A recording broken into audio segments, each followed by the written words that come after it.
Party బలోపేతంపై review, మంత్రి పదవిపై సంతృప్తిగా ఉన్నారా? మినిస్టర్లతో మీనాక్షి భేటీ, 1-to-1 వివరాల సేకరణ. మంత్రి పదవిపై విజయశాంతి ఆసక్తికర కామెంట్ అంటూ చూస్తున్నాం. మంత్రి పదవిపై సంతృప్తిగా ఉన్నారా అని అడుగుతా ఉంది.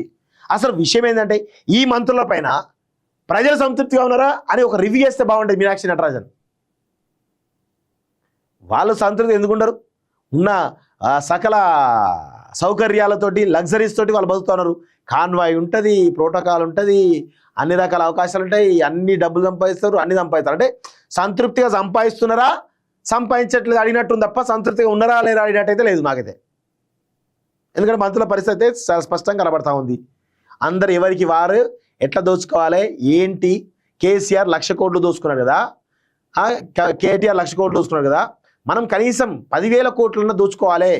తర్వాత ఈ ప్రభుత్వం వస్తేంది రాకపోతేంది, ఎట్లా రాదు అనేటువంటి క్లారిటీ వచ్చేసింది.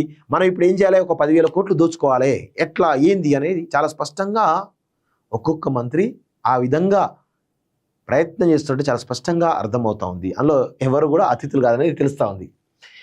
దేశానికి పట్టిన చీడ కాంగ్రెస్, మరి తెలంగాణకు పట్టిన చీడెవరు? విదేశాల్లో ఉన్నత విద్యను చదువుకోవాలని అనుకుంటున్నారా? అయితే వెంటనే ఫ్లైగ్రాడ్ ఓవర్సీస్ ఎడ్యుకేషన్ కన్సల్టెన్సీని సంప్రదించండి.